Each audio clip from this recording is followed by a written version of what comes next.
Drawing রুমে বসে বসে আইপ্যাডে ফ্রি ফায়ার গেম খেলছি। তখনই কলিং বেল বেজে ওঠে। উঠে গিয়ে দরজা খুলে দেখি আব্বু সাথে করে একটা মেয়েকে নিয়ে এসেছে। আমি আম্মুকে ডেকে বলি, ও আম্মু গো, তোমার বুঝি এই বাড়ির ভাত বন্ধ হয়ে গেল? তাড়াতাড়ি এসে দেখে যাও, আব্বু আবার বিয়ে করে বউ নিয়ে এসেছে। ওই হারামজাদা চুপ। আগে সব কথা শুনে তারপর চেঁচামেচি কর। আর কি বলবে তুমি? ছি ছি আব্বু, তুমি এই বয়সে আবার বিয়ে করলে? আর এই মেয়ে, মাথায় কি কিছুই নেই? নিজের বাবার বয়সী একটা লোককে বিয়ে করেছেন। আব্বু ঠাস করে আমার গালে থাপ্পড় মেরে বলে, এনাফ। অনেকক্ষণ থেকে ফালতু কথা বলেই যাচ্ছিস। কথা আগে শুনে তারপর চেঁচামেচি করবি। আমি গালে হাত দিয়ে দাঁড়িয়ে আছি। তখনই আম্মু এসে মেয়েটাকে দেখে একটা হাসি দিয়ে বলে, আরে নীলামা, আয় ভিতরে আয়, বাইরে দাঁড়িয়ে আছিস কেন? তোমার ছেলে ভেতরে আসতে দিলে তো আজ সেই কখন থেকে ফালতু বকবক করেই যাচ্ছে। আমি তো আব্বু আম্মুর কথা শুনে বোকার মতো তাকিয়ে আছি। আম্মু বলে, কেন? নীল আবার কি করলো? কি করেনি তাই বলো। এরপর আব্বু আম্মুকে একটু আগে সব কথা বলে। সব শুনে আম্মু হাসতে হাসতে বলে, আরে ও তোর আব্বুর বন্ধুর মেয়ে নীলা, আজ থেকে আমাদের বাড়িতে থাকবে আর তোকে পড়াবে। কি? উনি আমাকে পড়াবে মানে? কিসে পড়ে উনি? ও মাস্টার, ফাইনালি আরে পড়ে। ও আচ্ছা ঠিক আছে। বলেই আইপ্যাড নিয়ে রুমে আসতে গেলে আব্বু পিছন থেকে ডেকে বলে, নীল, নীলা মামুনি ব্যাগটা সাথে করে নিয়ে যা, আর তোর পাশের রুমটা দেখিয়ে দে। আমি ঠিক আছে বলে ব্যাগ নিয়ে মেয়েটাকে বলি, আসুন আমার সাথে। বলেই ব্যাগ নিয়ে হাঁটছি। মেয়েটা আম্মুকে বলে, আন্টি আমি ফ্রেশ হয়ে আসছি, তারপর তোমার সাথে গল্প করব। ঠিক আছে, যা ফ্রেশ হয়ে আয়। এরপর আমি আমার পাশের রুমে এসে ব্যাগটা রাখতেই মেয়েটা পিছন থেকে বলে, কি মিস্টার নীল, বেশি কথা বলাটা কি তোমার অভ্যাস নাকি? আমি আবার কি বললাম? একটু আগে আঙ্কেলের কথা না শুনেই নিজের মন মতো যা ইচ্ছে বলে যাচ্ছিলে। তার জন্য সরি। আচ্ছা আমি আপনাকে কি বলে রাখবো? যেহেতু আমি তোমাকে পড়াবো সো আমাকে ম্যাডাম বলে ডাকবে। ঠিক আছে ম্যাম, আপনি রেস্ট নিন, আমি এখন যাই। বলেই নীল চলে যায়। আমি একা একা হাসছি আর ভাবছি ছেলেটা দেখতে কিউট আছে, তবে কথা শুনে মনে হলো অনেক দুষ্টু। আমি রুমে এসে আবার গেমস খেলতে শুরু করি। একটু পর দরজায় কেউ নক করে। আমি ভিতরে আসতে বলে মোবাইলের দিকে তাকিয়ে আছি। কি মিস্টার, মোবাইলে এমন করে কি দেখছো? কেউ এসেছে সেদিকে খেয়াল নেই? আরে ম্যাম আপনি আসুন বসুন। আসলে গেমস খেলছিলাম তো তাই খেয়াল করিনি। সব সময় গেমস খেলো মনে হচ্ছে। পড়াশোনা করো কখন তুমি? যখন পড়ার সময় হয় তখনই পড়ি ম্যাম। তা আপনি কোন ভার্সিটিতে অ্যাডমিশন নিয়েছেন? তোমার ভার্সিটিতেই। আগের ভার্সিটি থেকে চলে আসলে কেন? সে অনেক কথা, পরে এক সময় বলবো। এখন নিচে যাই, আন্টির সাথে কথা বলে আসি। আমি ঠিক আছে বলে আবার গেমস খেলতে শুরু করি। আর নীলা ম্যাম চলে যায় নিচে। চলুন এই ফাঁকে আমরা একটু পরিচিত হয়ে নেই। আমি নীল, আব্বু আম্মুর দুষ্টু ছেলে। সারাদিন ফ্রি ফায়ার গেমস খেলেই কাটে আমার সময়। কি করব বলুন? গার্লফ্রেন্ড নেই, তাই সময় কাটানোর জন্য এটাই বেস্ট। তবে আবার এটা ভাববেন না আমি লেখাপড়া করি না। আমি এবার অনার্স 3য় বর্ষে পড়ছি। আব্বু নাবিল আহমেদ, পেশায় একজন স্কুল মাস্টার। আর আম্মু নাজমা বেগম, সংসার নিয়েই ব্যস্ত। আর যেই মেয়েটা আমাদের বাসায় এসেছে ওর নাম নীলা, আব্বুর বন্ধু রহমান আঙ্কেলের মেয়ে। নীলা আম্মু মারা গেছে 3 বছর আগে। রহমান আঙ্কেলের একজন টপ বিজনেসম্যান। বাকি পরিচয় গল্পের সাথে থাকলেই জানতে পারবেন। আমি নিচে এসে দেখি আঙ্কেল বসে টিভিতে খবর দেখছে আর আন্টি কিচেনে রান্না করছে। আমি আন্টির কাছে যেতেই আন্টি আমাকে বলে, কি রে মা, তুই এখানে কি করছিস? তোর আঙ্কেলের কাছে যা, আমি আসছি, রান্না প্রায় শেষ। কেন আন্টি, আমি এখানে থাকলে বুঝি তোমার সমস্যা হবে? আরে তা না, এখনো তো অনেক গরম, আর তুই তো সবসময় এসিতে থাকিস, তাই বললাম। আমার কোনো সমস্যা হবে না আন্টি। আর শোনো, আমাকে এই বাড়িতে রাখতে হলে তোমার সাথে সাথে কাজ করতে দিতে হবে। কি বলছিস তুই? তুই আমাদের বাসার মেহমান আর তুই কাজ করবি? আমাকে মেহমান না ভেবে নিজের মেয়ে ভাবতে পারবে না আন্টি? মা চলে যাবার পর আর কেউ মায়ের মতো ভালোবাসা দেয়নি। তুমি আমাকে নিজের মেয়ে মনে করো না আন্টি। এই পাগল মেয়ে, কান্না করিস কেন? আর তুই তো আমার মেয়ে, আয় বুকে আয়। আমি দৌড়ে গিয়ে আন্টিকে জড়িয়ে ধরে চোখের পানি ছেড়ে দিই। আজ 3 বছর পর মনে হচ্ছে আমার বুকের মনোভূমিতে বৃষ্টি হয়েছে। একটু পর আন্টি আমাকে ছাড়িয়ে চোখের পানি মুছে দিয়ে কপালে চুমু দিয়ে বলে, যা মা, গিয়ে তোর আঙ্কেলের সাথে গল্প কর। আমার রান্না হয়ে গেছে, আমি খাবার নিয়ে আসছি। আমিও তোমাকে হেল্প করি আন্টি। আচ্ছা ঠিক আছে, আয়। আমি আর আব্বু টেবিলে বসে আছি। একটু পর দেখি আম্মু আর নীলা ম্যাম খাবার নিয়ে আসছে। আব্বু বলে, কিরে মা, তুই কাজ করছিস? আর নাজমা, তুমি কোন আক্কেলে মেয়েটাকে কাজ করতে দিচ্ছ? আন্টিকে কিছু বলো না আঙ্কেল, আমি নিজে থেকেই করছি। আন্টি আমাকে নিষেধ করেছে।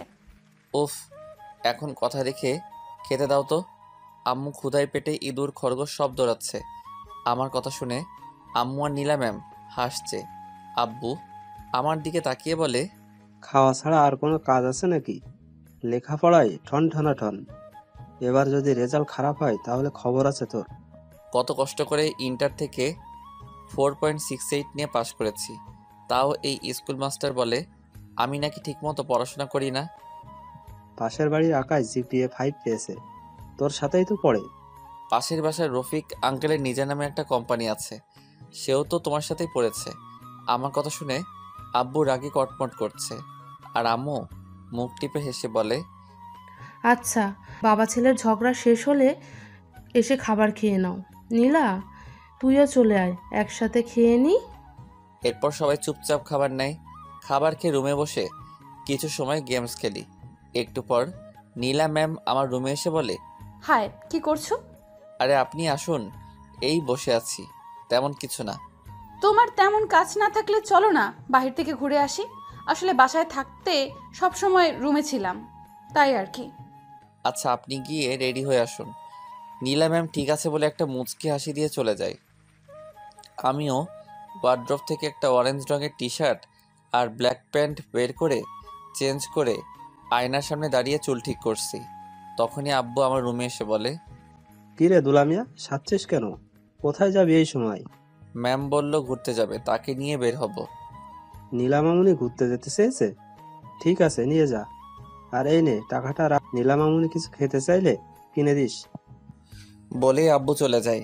আমি টাকা চাইলে তো কখনোই দেয় না, আর যেই নীলা ম্যামকে নিয়ে ঘুরতে যাব বলেছি অমনি 1000 টাকা দিয়ে গেল। এটা কি আমারই আব্বু? আম্মুর কাছে জিজ্ঞেস করতে হবে। বলেই রুম থেকে বের হয়ে নিচে এসে দেখি আম্মু বসে আছে। আমি আম্মুর পাশে বসতেই আম্মু আমার দিকে তাকিয়ে বলে, কি রে, কোথাও যাবি নাকি তুই এখন? ম্যাম, ঘুরতে যেতে চেয়েছে, তাই তাকে নিয়ে ঘুরতে যাব। আচ্ছা, তাড়াতাড়ি ফিরিস কেমন? ঠিক আছে। আচ্ছা আম্মু, একটা কথা বলো তো, তোমার হাজবেন্ড কি সত্যি আমারই আব্বু? এই ফাজিল, তোর আব্বু না হলে কার আব্বু? হুম? আমি টাকা চাইলে তো কখনো দেয় না, আর যেই শুনলো ম্যামকে নিয়ে ঘুরতে যাব অমনি আমাকে 1000 টাকা দিয়ে দিল। তোর আব্বু দেয় না তো কি হয়েছে, আমি তো দিই তোকে, তাই না? হুম, তুমি তো আমার লক্ষ্মী সুইট আম্মু। আরও কিছু কথা বলি আম্মুর সাথে। একটু পর নীলা ম্যাম আমাদের কাছে আসতেই আমি তো হা করে তাকিয়ে আছি তার দিকে। একটা পিঙ্ক কালারের গাউন পরেছে। আমি তো পুরাই ক্রাশ খেয়ে বসে আছি। নীলা ম্যাম আমার দিকে তাকিয়ে চোখের ভ্রু নাচিয়ে ইশারায় বলে কি, আমি লজ্জা পেয়ে অন্যদিকে তাকিয়ে ফেলি। আম্মু ওঠে নীলা ম্যামের কাছে গিয়ে চোখ থেকে একটু কাজল নিয়ে ম্যামের গালে লাগিয়ে দিয়ে বলে, কারণ নজর যেন না লাগে আমার মামনিটার। নীলা ম্যাম লজ্জা পেয়ে মুচকি হাসে। আমি আর চোখে ম্যামের দিকে তাকিয়ে আছি। একটু পর ম্যামকে নিয়ে বের হয়ে একটা রিক্সা নিয়ে এক পাশে চেপে বসি। কেমন জানি আনইজি ফিল করছি। এই প্রথম কোনো মেয়ের সাথে এক রিক্সায় উঠেছি। ম্যাম আমাকে বলে, তোমার জন্য কি এই দিকে জায়গা নেই? পড়ে যাবে তো। আমি ঠিক আছি ম্যাম, সমস্যা নেই। এই দিকে চেপে বসো, নয়তো পড়ে যাবে। আমি ম্যামের দিকে একটু চেপে বসে বলি, কোথায় যাবেন ম্যাম বলুন? তোমার যে জায়গা সবচেয়ে বেশি ভালো লাগে সেখানেই চলো। আমার তো নদী সবচেয়ে বেশি ভালো লাগে। তাহলে সেখানেই চলো। এরপর রিক্সাওয়ালা মামাকে বলি নদীর দিকে যেতে। একটু পর নদীর পাড়ে এসে ম্যামকে নিয়ে বসে আছি। দুজনের মাঝেই নীরবতা। নীরবতা ভেঙে আমি বলি, কিছু খাবেন ম্যাম? আমার খুব আইসক্রিম খেতে ইচ্ছে করছে। ঠিক আছে বলে আমি উঠে গিয়ে 2টা আইসক্রিম নিয়ে এসে ম্যামকে একটা দেই আর একটা আমি খেতে থাকি। কিছু সময় সেখানে বসে থেকে ম্যামকে নিয়ে হাঁটতে হাঁটতে চলে আসি একটা পার্কে। আজ নিজেকে কেমন জানি মিঙ্গেল মিঙ্গেল লাগছে। আরও বেশ কিছু সময় ঘোরাঘুরি করে ম্যামকে নিয়ে বাসায় চলে আসি। বাসায় এসে রুমে গিয়ে চেঞ্জ করে কিছু সময় ফেসবুক চালাই। একটু পর আব্বু আর নীলা ম্যাম আমার রুমে আসে। আব্বু বলে, আজ থেকে নীলা তোকে পড়াবে। যদি আমি শুনি তুই ওর কথা শুনিসনি তাহলে তোর খবর আছে। ঠিক আছে মাস্টার সাহেব, আপনি এখন আসতে পারেন, মনে থাকবে আমার। এরপর আব্বু চলে গেলে ম্যাম আমাকে বলে, বই নিয়ে টেবিলে বসো। আমি ঠিক আছে বলে বই নিয়ে টেবিলে বসে পড়ি। নীলা ম্যাম আমার মুখোমুখি হয়ে বসেছে। আমি এক পলকে তার দিকে তাকিয়ে আছি। ম্যাম পড়াচ্ছে। একটু পর আমার দিকে তাকিয়ে দেখে আমি তার দিকে তাকিয়ে আছি। রাগী কণ্ঠে বলে, বইয়ের দিকে তাকাতে বলেছি, আমার মুখের দিকে নয়। আমি ম্যামের কথায় থতমত খেয়ে যাই। আমতা করে বলি, জি জি ম্যাম, তাকাচ্ছি। বলে আমি বইয়ের দিকে তাকাই। প্রায় 1 ঘন্টা পড়িয়ে ম্যাম কিছু পড়া দিয়ে চলে যায়। আমি বই রেখে বিছানায় গিয়ে শুয়ে পড়ি। একটু পর আম্মু নিচে থেকে খাবার খেতে ডাকে। গিয়ে সবাই একসাথে খাবার খেয়ে নেই। এরপর কিছু সময় সবাই গল্প করে যে যার রুমে গিয়ে শুয়ে পড়ি। পরের দিন সকালে ঘুম থেকে উঠে ফ্রেশ হয়ে নাস্তা করে ভার্সিটির জন্য বের হতে গেলে আম্মু বলে, নীল, তুই সাথে করে নীলা মামুনিকে নিয়ে যা তো। ঠিক আছে আম্মু, চলুন ম্যাম। একটু দাঁড়াও, আমি আসছি। বলেই ম্যাম তার রুমে গিয়ে একটা বোরকার হিজাব পরে আসে। এরপর বাসা থেকে বের হয়ে একটা রিক্সা নিয়ে চলে আসি ভার্সিটি। রিক্সা ভাড়া দিয়ে ভার্সিটির ভিতরে গিয়ে আমি ম্যামকে বলি, ম্যাম আপনি তাহলে ক্লাসে যান। ঠিক আছে, যাওয়ার সময় আমাকে সাথে করে নিয়ে যেও। ঠিক আছে, নিয়ে যাব। বলেই ম্যাম চলে যায় তার ক্লাসে আর আমি বন্ধুদের কাছে। আমি ওদের কাছে আসতে আবির বলে, কিরে দোস্ত, তোর সাথে একটা মেয়ে আসলো দেখলাম, কে ভাবি নাকি? আরে না, আমার টিউশনের ম্যাম, আব্বুর বন্ধুর মেয়ে। আমাদের বাসায় থেকে পড়বে আর আমাকে পড়াবে। আচ্ছা এই কথা, আমি তো ভাবলাম তুই বুঝি সিঙ্গেল থেকে এবার মিঙ্গেল হয়ে গেলি। আমার আর মিঙ্গেল এই কপারে প্রেম নেই রে। আর চাপা মারতে হবে না, আমাদের ভার্সিটির সকল মেয়েদের ক্রাশ তুই। কত মেয়ে তোকে প্রপোজ করলো, তুই তো সবাইকে রিজেক্ট করলি। এগুলো আমার টাইপের না। আমার জীবন সাথী যে হবে তাকে প্রথম দেখায় আমার মন চিনে নিবে, বুঝলি? বুঝলাম। এখন চল, ক্লাসের সময় হয়ে গেছে। বলেই দুজন বাকিদের থেকে বিদায় নিয়ে ক্লাসে চলে আসি। 2টা ক্লাস করে বের হয়ে এসে ভার্সিটির মাঠে বসে গল্প করছি। আবির বলে, দোস্ত, তোর ম্যাডাম দেখতে কেমন রে? দেখ আবির, আমি ম্যামকে নিয়ে কোনো কথা বলতে চাই না। আরে আমি তো শুধু জানতে চেয়েছি তোর ম্যাডাম দেখতে কেমন। যেমনই হোক তা দিয়ে তোর কি প্রয়োজন? 5 জনের সাথে প্রেম করছি, তাদের গিয়ে দেখ না। আচ্ছা বলবো না তোর ম্যামকে নিয়ে কথা। তা তোর কথা শুনে তো মনে হচ্ছে তুই তোর ম্যামকে ভালোবেসে ফেলেছিস। যদি তোর তাই মনে হয় তবে ম্যামকে নিয়ে আর কখনো কথা বলবি না। ঠিক আছে, বলবো না। আচ্ছা চল, বাইরে থেকে ঘুরে আসি। না ম্যাম এখন বের হয়ে আসবে, তাকে নিয়ে বাসায় চলে যাব। ক্লাস করবি না আজকে আর? ইচ্ছে করছে না, তুই কর। আমি এখন আর ক্লাসে যাব না, রিয়ার কাছে যাব। দেখি আজ পাখিটাকে বর্ষা আনতে পারি কিনা। এসব লুচ্চামি বাদ দে, নয়তো দেখবি কোন দিন বিপদে পড়বি। তোমার জ্ঞান তোমার কাছেই রাখো মামা, আমি যাই। বলেই আবির চলে যায়। চলুন আবির সম্পর্কে একটু আপনাদের বলি। আবির বড়লোক বাবার ছেলে। আমার সাথে যখন আবিরের বন্ধুত্ব হয় তখন এমন ছিল না। খুব ভদ্র আর ভালো মনের একজন মানুষ ছিল। নিশি নামের একটা মেয়েকে পাগলের মতো ভালোবাসতো, কিন্তু মেয়েটা আবিরের সাথে বেইমানি করে। আর তারপর থেকে আবির এমন হয়ে যায়। বাকিরা গল্পের সাথে থাকলেই জানতে পারবেন। আমি একা একা বসে আছি। একটু পর দেখি ম্যাম আসছে। আমি উঠে ম্যামের কাছে যেতেই ম্যাম বলে, এখানে বসেছিলে নাকি ক্লাসে যাওনি? 2টা করে বের হয়ে এসেছি, ভালো লাগছিল না ক্লাস করতে তাই। আচ্ছা বুঝলাম। বাসায় যাবে এখন নাকি কোনো কাজ আছে? না, তেমন কোনো কাজ নেই, চলুন বাসায় যাওয়া যাক। বলেই ম্যামকে নিয়ে ভার্সিটি থেকে বের হয়ে একটা রিক্সা নিয়ে চলে আসি বাসায়। বাসায় এসে আম্মুর সাথে কথা বলে চলে যাই রুমে। গিয়ে ফ্রেশ হয়ে নিচে এসে আম্মুকে বলি, আম্মু খাবার দাও, ক্ষুধা পেয়েছে। নীলা, মামুনিকে ডেকে নিয়ে আয়। আমি ঠিক আছে বলে উপরে এসে নক না করেই ম্যামের রুমে ঢুকে যা দেখি আমার চোখ বড় বের হয়ে আসার অবস্থা। ম্যাম শাড়ির কুচি ঠিক করছে, শাড়ির আঁচলটা বুকে নেই। আমি চোখ বন্ধ করে অন্যদিকে ঘুরে যাই।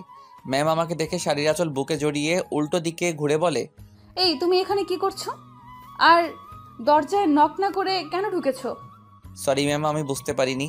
আর আম্মু আপনাকে খেতে ডাকছে। বলেই এক দৌড়ে রুম থেকে বের হয়ে নিচে এসে আম্মুকে বলি, আম্মু একটা প্লেটে আমার খাবার দাও, আমি রুমে গিয়ে খাবো। আজ হঠাৎ রুমে খেতে চাইছিস কেন? আর তোকে না পাঠালাম নীলাকে ডাকতে, গিয়েছিলি? ম্যাম আসছে, এখন আমাকে খাবার দিবে না, চলে যাবে। ঠিক আছে। বলে আম্মু একটা প্লেটে আমাকে খাবার দিলে আমি তাড়াতাড়ি করে রুমে চলে আসি। একটু আগে যা হয়েছে এখন ভুল করেও ম্যামের সামনে যাওয়া যাবে না। আমি রুমে ঢুকতে গেলে দেখি ম্যাম রুম থেকে বের হয়েছে। আমি দৌড়ে রুমের ভিতরে গিয়ে দরজা বন্ধ করে ফেলি। মাত্র রুম থেকে বের হয়েছি, দেখি নীল দৌড়ে ওর রুমে চলে গেল। এটা দেখে হাসতে হাসতে আমি নিচে এসে খাবার খেতে বসে পড়ি। খাবার খেয়ে সব কিছু একটা টেবিলে রেখে আমি শুয়ে শুয়ে গেমস খেলছি। কখন ঘুমিয়ে গেছি বুঝতে পারিনি। সেই কখন থেকে রুমে বসে আছি আর কিছুক্ষণ আগের কথা ভাবছি। বাদরটা আমার সব দেখে ফেললো। এখন নীলের সামনে যাব কি করে ভাবতেই লজ্জা লাগছে। সব কিছু বাদ দিয়ে বই নিয়ে পড়তে বসেছি। ঘুম থেকে উঠে ফ্রেশ হয়ে নিচে এসে আম্মুকে বলি, আম্মু এক কাপ কফি বানিয়ে দিবে, মাথাটা ধরে আছে। আসতে নবাব সাহেব, ওনাকে এখন কফি বানিয়ে দিতে হবে। এই, তুই নিজে গিয়ে কফি বানিয়ে খেতে পারিস না? এই, আমার ছেলেকে একদম উল্টাপাল্টা কথা বলবে না। তোমাকে বলেছে কফি বানিয়ে দিতে? এবার বলো আব্বু, আমার আম্মু আমার সাথেই আছে। বাহ, যার জন্য করি চুরি সেই বলে চোর। মা ছেলে একজোট হয়েছে।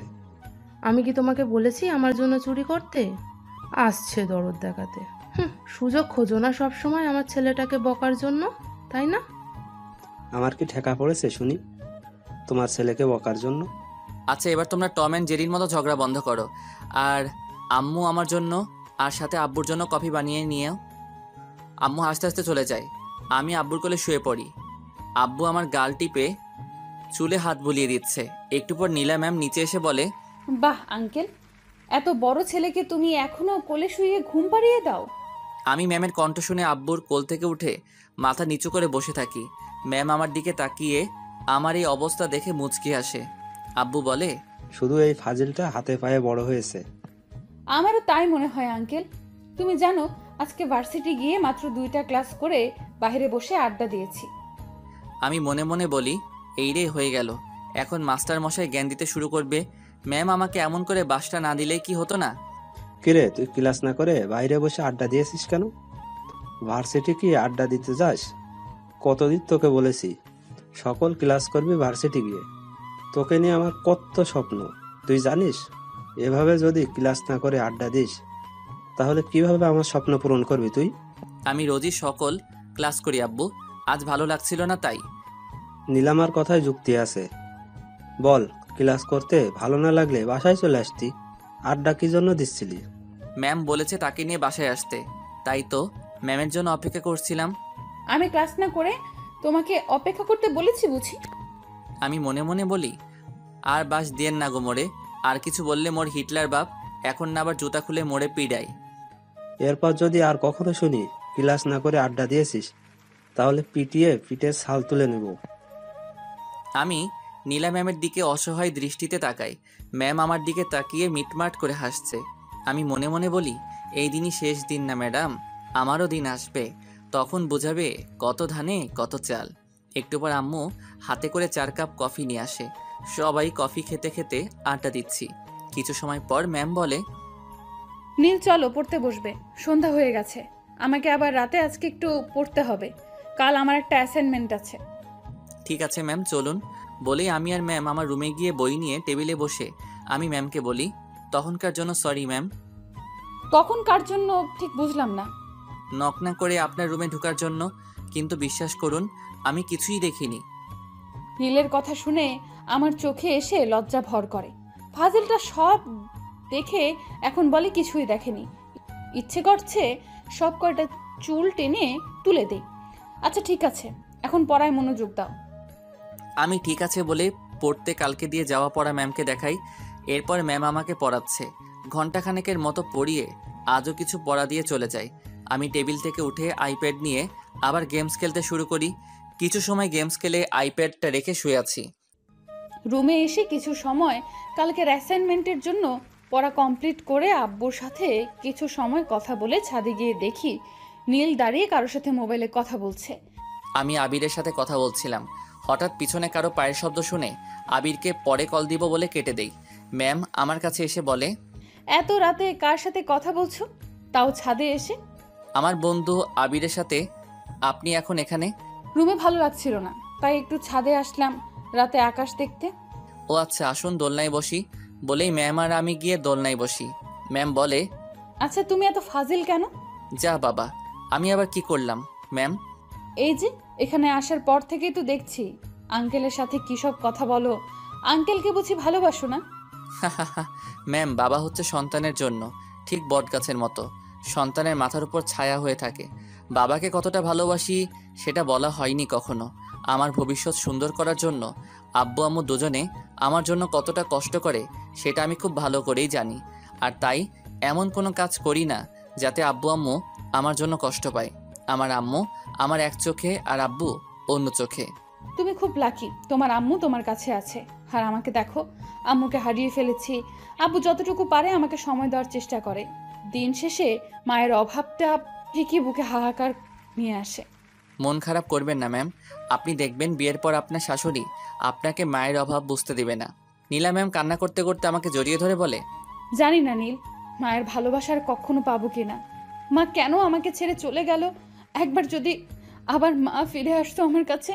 আমি ম্যামের মাথায় হাত রেখে বলি, কান্না করবেন না ম্যাম, দেখবেন একদিন আপনার জীবনে এত ভালোবাসা আসবে তখন আপনি চাইলেও চোখে পানি আনতে পারবেন না।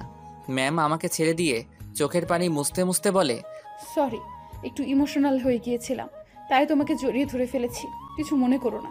আমার কিন্তু ভালোই লাগছিল ম্যাম। ফাজিল একটা, অনেক রাত হয়ে যাচ্ছে, আন্টি মনে হয় আমাকে খুঁজছে, চলো নিচে যাই। এরপর ম্যাম আর আমি নিচে আসতেই আম্মু বলে, কি রে, তোরা দুইটা কোথায় ছিলি এতক্ষণ? কতবার ডাকলাম। ছাদে বসেছিলাম আন্টি। আচ্ছা, এখন আয়, খাবার খাবি, অনেক রাত হয়ে গেছে। আন্টি আমাকে আজ তুমি খাইয়ে দিবে? কেন নয়, আয় মা, আজ তোকে আমি নিজ হাতে খাইয়ে দেব। আমি কি দোষ করলাম আম্মু? আচ্ছা আয়, তোদের দুইটাকেই খাইয়ে দিচ্ছি। বলেই আম্মু একটা প্লেটে খাবার নিয়ে আমাকে আর নীলা ম্যামকে খাইয়ে দেয়। খাবার শেষে কিছু সময় সবাই গল্প করে যে যার রুমে চলে যায়। ম্যাম যাওয়ার আগে আমাকে বলে, নীল, কাল একটু তাড়াতাড়ি উঠো, অ্যাসাইনমেন্ট আছে তো, তাই একটু আগেই যেতে হবে। ঠিক আছে ম্যাম, বলেই রুমে গিয়ে ঘুমিয়ে পড়ি। সকালে ঘুম থেকে উঠে ফ্রেশ হয়ে নিচে এসে দেখি আব্বু আম্মু বসে চা খাচ্ছে। আমাকে দেখে আব্বু বলে, কিরে, আজ এত তাড়াতাড়ি উঠে গেছিস? নীলা ম্যামের আজ অ্যাসাইনমেন্ট আছে, তাই ওনাকে নিয়ে যেতে হবে। কিন্তু ম্যাম কোথায়? গিয়ে দেখে আয়, রাতে হয়তো পড়েছে তাই উঠতে পারছে না। আমি ঠিক আছে বলে ম্যামের দরজার সামনে গিয়ে নক করতেই ম্যাম বলে, কে, নীল নাকি? জি ম্যাম, কখন যাবেন? ভেতরে এসো নীল। আমি ভিতরে গিয়ে দেখি ম্যাম তার হিজাবে সেফটি পিন লাগানোর চেষ্টা করছে, কিন্তু হচ্ছে না। ম্যাম কিছু মনে না করলে আমি লাগিয়ে দিব। ঠিক আছে, লাগিয়ে দাও। কেন জানি হচ্ছে না। আমি গিয়ে ম্যামের হাত থেকে সেফটি পিনটা নিয়ে খুব সাবধানে লাগিয়ে দেই। ম্যাম মুচকি হেসে আমাকে বলে, ধন্যবাদ, সেই কখন থেকে চেষ্টা করছি, হচ্ছে না। এখন চলুন, 9টা বেজে গেছে। চলো, লেট হয়ে যাচ্ছে। ম্যামকে নিয়ে নিচে এসে খাবার খেয়ে আব্বু আম্মুকে বিদায় দিয়ে বাসা থেকে বের হয়ে একটা রিক্সা নিয়ে চলে আসি ভার্সিটি। গেটের সামনে আসতেই আবির এসে বলে, কিরে, তোকে সে কখন থেকে কল করছি, মোবাইল কোথায় তোর? আর এটা বুঝি তোর ম্যাডাম? ম্যাম আপনি যান, লেট হয়ে যাচ্ছে আপনার। ম্যাম ঠিক আছে বলে চলে যায়। আবির বলে, কিরে, তোর ম্যাডামের সাথে আমার পরিচয় করিয়ে দিলি না কেন? ম্যামের অ্যাসাইনমেন্ট আছে, লেট হয়ে যাচ্ছে, পরে একসময় পরিচয় করিয়ে দিব। এখন চলো ক্লাসে যাই। আমি কিছু সময় নীলের দিকে তাকিয়ে মনে মনে বলি, আমি জানি বন্ধু, তুই ইচ্ছে করে আমার সাথে তোর ম্যাডামের পরিচয় করে দিলি না, তবে আমিও দেখব তুই কতদিন লুকিয়ে রাখতে পারিস আমার থেকে। কি রে, কি ভাবছিস? চল ক্লাসে যাই। কিছু না, চল যাই। বলেই আমি আর আবির ক্লাসে চলে আসি। একটু পর স্যার ক্লাসে লেকচার দিতে থাকে। ক্লাস শেষ করে স্যার চলে যায়। এক এক করে বাকি ক্লাসগুলো করে বাইরে এসে দেখি ম্যাম গেটের সামনে দাঁড়িয়ে আছে। আমি আবিরকে বলি, আচ্ছা আমি বাসায় গেলাম, একটু কাজ আছে। বলেই ম্যামের কাছে আসতেই ম্যাম বলে, আজকে সব ক্লাস করেছো? আমি সব সময় সব ক্লাস করি, কাল শুধু করিনি। চলুন বাসায় যাওয়া যাক। আমার খুব ফুচকা খেতে ইচ্ছে করছে, চলো না ফুচকা খাই। ঠিক আছে চলুন তাহলে। বলেই ম্যামকে নিয়ে চলে আসি ফুচকার দোকানে। এরপর 2 প্লেট ফুচকার অর্ডার দেই। একটু পর ফুচকা দিলে দুজনে ফুচকা খেয়ে আমি ম্যামকে বলি, এবার বাসায় যাবেন নাকি আর কিছু খাবেন ম্যাম? না, আর কিছু এখন খাবো না, চলো হাঁটতে হাঁটতে বাসায় যাই আজকে। কি বলছেন? বাসা এখানে থেকে 20 মিনিটের রাস্তা, এত পথ হেঁটে যেতে পারবেন? খুব পারবো, আজ হেঁটে যেতে ইচ্ছে করছে। ঠিক আছে চলুন তাহলে হেঁটেই যাই। বলেই ম্যামকে নিয়ে হাঁটতে থাকি। রাস্তায় টুকটাক কথা বলতে বলতে বাসায় চলে আসি। বাসায় এসে ম্যাম আর আমি ওপরে চলে আসি। রুমে যেতে নিলে ম্যাম বলে, আজ ঘুরতে যেতে হবে বিকেলে নীল। ঠিক আছে, আপনি রেডি হয়ে থাকেন। ম্যাম ঠিক আছে বলে মিষ্টি একটা হাসি দিয়ে চলে যায়। আমি আবারও ম্যামের হাসি দেখে ক্রাশ খেলাম। কিছু সময় সেখানে দাঁড়িয়ে থেকে রুমে এসে ব্যাগটা টেবিলে রেখে ওয়াশরুমে গিয়ে গোসল করে রুমে এসে চেঞ্জ করে নিচে এসে খাবার খেয়ে নেই। খাওয়া শেষে সোফায় এসে আম্মুর কোলে মাথা রেখে শুয়ে পড়ি। কিছু সময়ের মধ্যে সেখানেই ঘুমিয়ে পড়ি। বিকেলে ম্যামের ডাকে ঘুম ভাঙে। এই নীল ওঠো, আর কত ঘুমাবে? তুমি না আমাকে নিয়ে ঘুরতে যাবে বলেছো?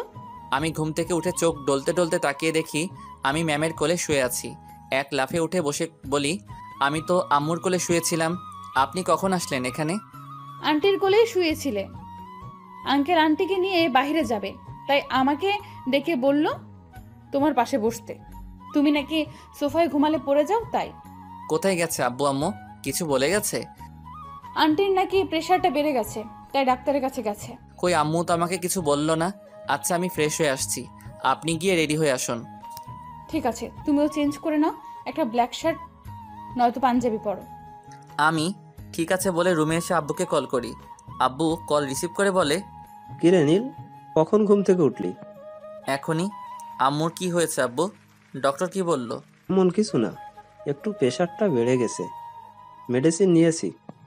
ও আচ্ছা, তাহলে আম্মুকে নিয়ে বাসায় চলে এসো, আমি ম্যামকে নিয়ে একটু বাইরে যাচ্ছি। আচ্ছা সাবধানে যাস, আর সন্ধ্যার আগে বাসায় চলে আসিস, কেমন? ঠিক আছে আব্বু, রাখি তাহলে। বলেই কল কেটে ফ্রেশ হয়ে এসে ম্যামের কথা মতো একটা ব্ল্যাক পাঞ্জাবি পরে নিচে এসে অপেক্ষা করছি ম্যামের জন্য। একটু পর সিঁড়ি দিয়ে ম্যামের পায়ের শব্দ শুনে সিঁড়ির দিকে তাকিয়ে আমি তো পুরাই হা হয়ে আছি। ম্যামের দিক থেকে চোখই সরাতে পারছি না। ম্যাম আমার সাথে ম্যাচিং করে ব্ল্যাক শাড়ি, কানে ব্ল্যাক কালারের ঝুমকো, চোখে কাজল, ঠোঁটে হালকা গোলাপি রঙের লিপস্টিক, কপালে ছোট্ট টিপ, হাত ভর্তি রং বেরঙের কাচের চুড়ি। আমার চোখের পলক পড়ছে না ম্যামের দিক থেকে। ম্যাম আমার কাছে এসে তুড়ি বাজিয়ে বলে, এমন করে তাকিয়ে কি দেখছো? চোখের পলকই পড়ছে না? আমি আনমনে বলে উঠি, তোমাকে দেখছি, চোখ সরাতেই পারছি না। আমার কথা শুনে ম্যাম বলে, আমাকে এমন করে দেখার কি আছে? শুনি। এবার আমি বাস্তবে ফিরি। একটু আগে ম্যামকে আনমনে কি বলেছি, ইসরে ম্যাম এখন কি ভাবছে আমাকে। আমি মাথায় হাত দিয়ে চুলকাতে থাকি। ম্যাম মুচকি হেসে বলে, অনেক লজ্জা পাওয়া হয়েছে, এখন চলো। চলুন এবার যাওয়া যাক। বলেই দুজনে বাসা থেকে বের হয়ে একটা রিক্সা নিয়ে চলে আসি পার্কে। একটা বেঞ্চে বসে আছি, দুজনের মাঝে নীরবতা। একটু পর নীরবতা ভেঙে ম্যাম বলে, কি নীল, আজকে কি চুপ করে থাকবে ঠিক করেছো নাকি? না এমনটা কেন হবে? আচ্ছা আপনি বসুন, আমি বাদাম নিয়ে আসছি। বলেই আমি গিয়ে বাদাম নিয়ে এসে ম্যামকে বাদামের প্যাকেটটা দিই। দুজনে বাদাম খাচ্ছি। আমি ম্যামকে বলি, আচ্ছা ম্যাম একটা কথা জিজ্ঞেস করি, যদি রাগ না করেন। আচ্ছা রাগ করবো না, বলো কি বলবে। আচ্ছা আপনি আপনার লাইফ পার্টনার কেমন চান? আই মিন কেমন ছেলে আপনার পছন্দ? কেন হঠাৎ এই কথা জানতে চাইছো কেন? এমনি ইচ্ছে হলো জানতে, কেমন ছেলে আপনার পছন্দ? তেমন করে এখনো ভাবিনি, তবে যে আমার লাইফ পার্টনার হবে তাকে অবশ্যই অনেস্ট হতে হবে আর আমাকে খুব ভালোবাসতে হবে। সে যদি আপনার থেকে জুনিয়র হয়, আই মিন ধরুন কোনো জুনিয়র ছেলে আপনাকে পছন্দ করে আর সে আপনাকে প্রপোজ করলো, তখন কি করবেন? জানি না, তবে যদি সে আমাকে সত্যিই ভালোবাসে তবে ভেবে দেখব, কারণ ভালোবাসা কখনো বড় ছোট দেখে হয় না। এটা অবশ্য ঠিক বলেছেন। তা তোমার কেমন মেয়ে পছন্দ, সিনিয়র নাকি জুনিয়র? আমি তো ভেবে রেখেছি সিনিয়র একটা আপুকে বিয়ে করব। আব্বু আম্মুকে বলে রেখেছি, তাদের কোনো সমস্যা নেই। তোমার সিনিয়র আপুদের বুঝি ভালো লাগে?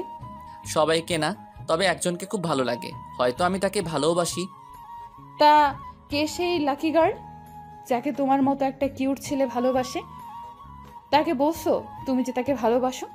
না এখনো বলিনি, তবে খুব দ্রুত বলবো। আর তাকে বলার আগে আপনাকে বলবো কে সে। ঠিক আছে এখন বলো, শুনি কে সেই লাকি গার্ল।